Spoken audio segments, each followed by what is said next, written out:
Hello everyone, कैसे हैं आज आप सब। आई होप कि आप सब अच्छे होंगे। मैं रविंदर स्वागत करता हूं रविंद्र उरांव यूट्यूब चैनल में।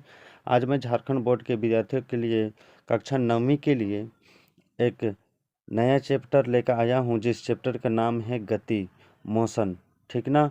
इसमें बहुविकल्पीय प्रश्न हैं, जो कि पूरे 15 प्रश्न हैं। तो चलिए देखते हैं कि प्रश्न कैसा है। और जितने भी साथी नए जुड़ रहे हैं इस यूट्यूब चैनल में, उन सभी से मैं गुजारिश करूंगा कि आप चैनल को सब्सक्राइब कर दें और बेल का घंटी को ज़रूर दबाएं, ताकि हमारे आने वाला वीडियो सबसे पहले आपके पास पहुंचे। और क्लास अच्छी लगेगी तो लाइक कर दीजिएगा और शेयर कर दीजिएगा, और हाँ, कमेंट करके भी बताइएगा कि वीडियो कैसा लगा। इस प्रकार से मैं आपके लिए वीडियो लाता रहूँगा। चलिए शुरुआत करते हैं आज की पहली क्लास पहले प्रश्न से, और देखते हैं पहला प्रश्न हमारे स्क्रीन में। पहला प्रश्न, हाँ तो देखिए पहला प्रश्न है हमारा स्क्रीन में कि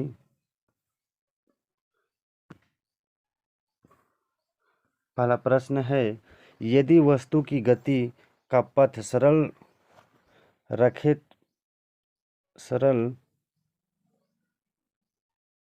हो तो ऐसी गति कहलाती है। यहाँ पर थोड़ा टाइपिंग में मिस्टेक हो गया है।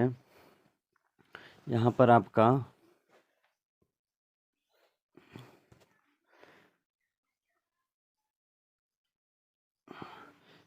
हाँ, यहाँ पर आपका हो जाएगा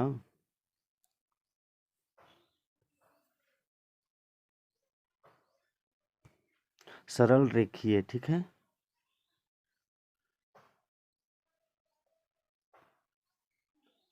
सरल रेखीय। यदि वस्तु की गति का पथ सरल रेखीय हो तो ऐसी गति क्या कहलाता है?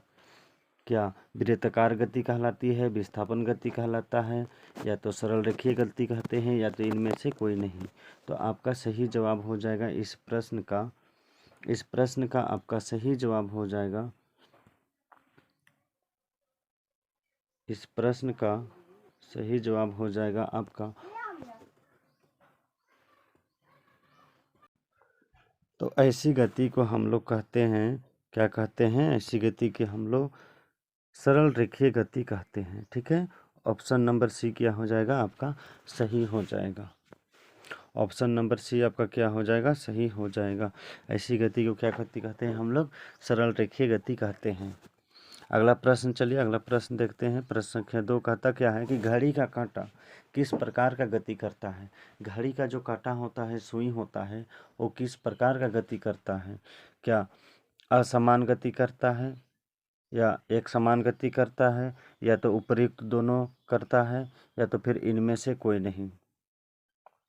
तो आपका सही जवाब हो जाएगा इस प्रश्न का कि घड़ी का जो कांटा होता है वो कैसी गति करता है? तो एक समान गति करता है। ठीक ना, एक समान गति करता है। घड़ी का जो कांटा होता है वो आपका क्या करता है? एक समान गति करता है। अगला प्रश्न चलेंगे। प्रश्न संख्या 3 कहता क्या है कि ऑटो चालक की गति होती है। ऑटो चालक का गति कैसी होती है? असमान गति होती है, एक समान गति होती है, या उपयुक्त दोनों होती है, या तो इनमें से कोई नहीं। तो क्या होता है ऑटो चालक का गति? तो ऑटो चालक का गति होता है, ऑटो चालक का गति होता है असमान। होता है ना, कोई ऑटो अधिक चलता है, कोई ऑटो स्पीड चलता है, इसलिए ऑटो चालक का गति क्या होता है? असमान होता है। ठीक है, अगला प्रश्न। प्रश्न संख्या 4 कहता है कि यदि किसी वस्तु का विस्थापन शून्य हो तो क्या उस वस्तु के द्वारा तय की गई दूरी शून्य होगा? मान लो कि कोई वस्तु का विस्थापन शून्य दिया गया है, ठीक ना, तो उस वस्तु का तय की गई दूरी शून्य होगा? हाँ, हो सकती है। ऑप्शन नंबर बी, नहीं हो सकती है। ऑप्शन नंबर सी, दोनों स्थितियां हो सकती है, या तो होगा या तो नहीं भी होगा। और ऑप्शन नंबर डी है कि इनमें से कोई नहीं। तो आपका क्या सही जवाब हो जाएगा? तो आपका सही जवाब हो जाएगा इनमें से, सॉरी इन दोनों, ठीक ना, इन दोनों हो जाएगा। हाँ, हो भी सकता है शून्य और नहीं भी हो सकता है, इसलिए दोनों स्थितियाँ सही हो जाएंगे। अगला प्रश्न चलिए, प्रश्न संख्या 5 कहता है कि चाल किस प्रकार का राशि है।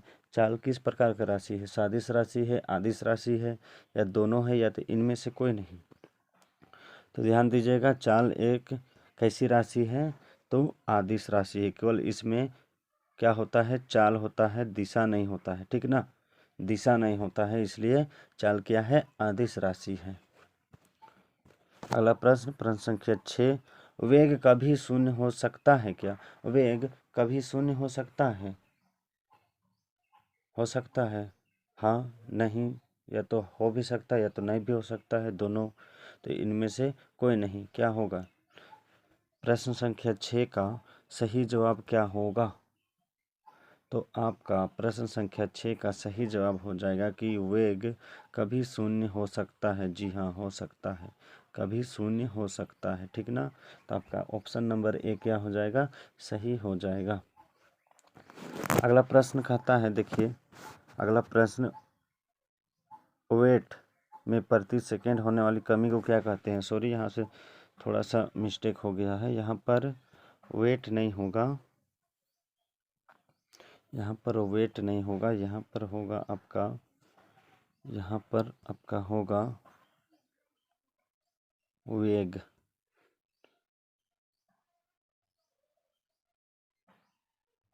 चलिए यहाँ पर लिख देते हैं वेग, वेग, ठीक ना।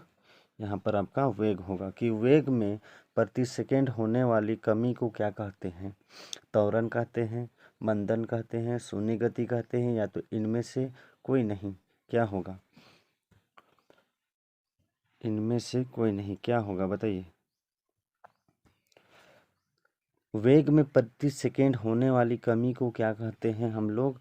वेग में प्रति सेकेंड होने वाली कमी को हम लोग मंदन कहते हैं, ठीक ना।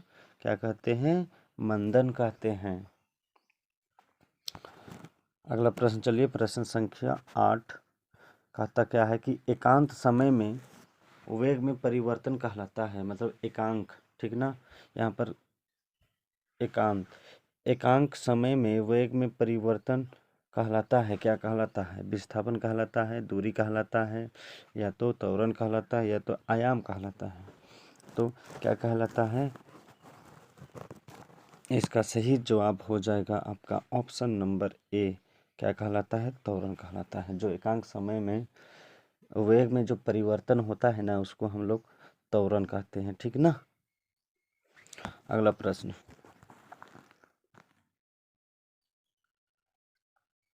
यहाँ पर चालू नहीं होगा, यहाँ पर होगा आपका, यहाँ पर आपका हो जाएगा चाल,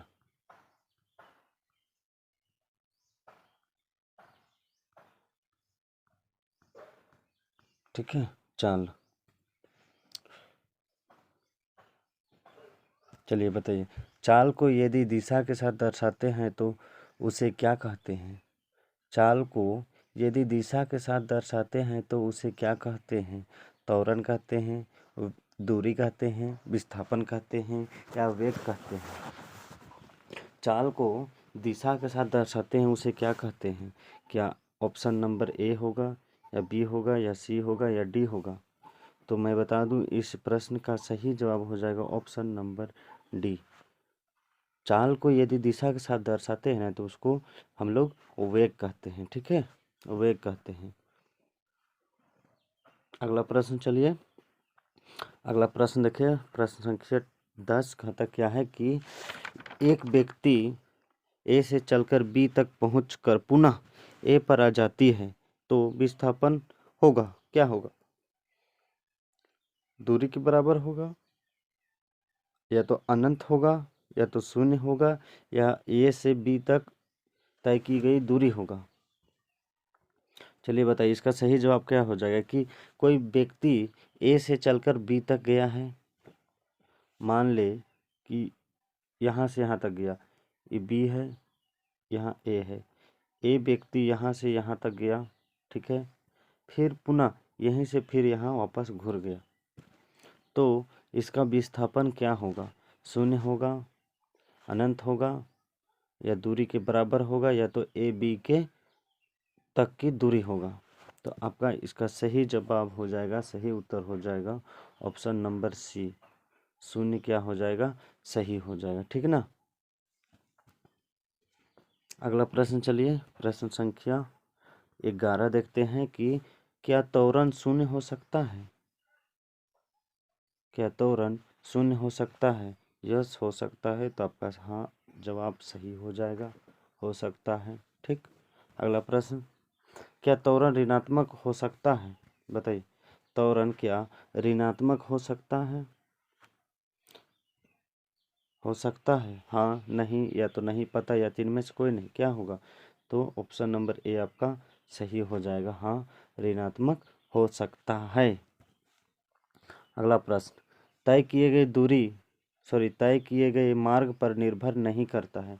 तय किया गया मार्ग पर निर्भर नहीं करता है। क्या निर्भर नहीं करता है।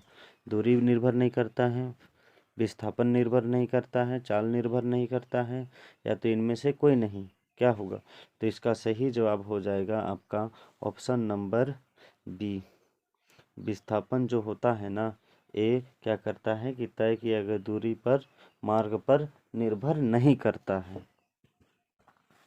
अगला प्रश्न, यदि सड़क पर चलती हुई कार नियत रूप से अपना वेग, यहाँ पर वेग होगा, ठीक है, यहाँ पर वेग होगा, क्या होगा, वेग होगा, वेग। यदि सड़क पर चलती हुई कार नियत रूप से अपना वेग परिवर्तित कर रहे हैं तो वेग एक समान है, दूरी एक समान है, त्वरण एक समान है, या चाल एक समान है, क्या होगा। यदि सड़क पर चलती हुई कार नियत रूप से अपना वेग परिवर्तित कर रहे हैं तो क्या होगा, वेग एक समान होगा, दूरी एक समान होगा, त्वरण एक समान होगा, या चाल एक समान होगा। तो आपका इस जवाब का सही उत्तर हो जाएगा ऑप्शन नंबर सी, क्या होगा, त्वरण एक समान होगा। ठीक है, त्वरण एक समान होगा।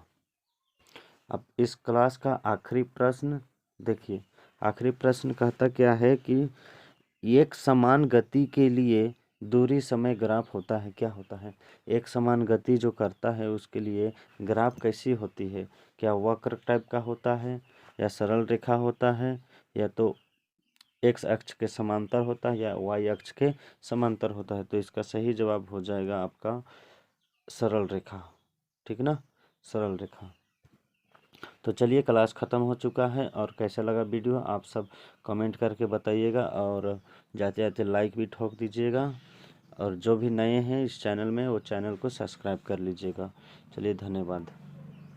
ऐसे ही वीडियो आता रहेगा, आप हमारे चैनल में बने रहिएगा।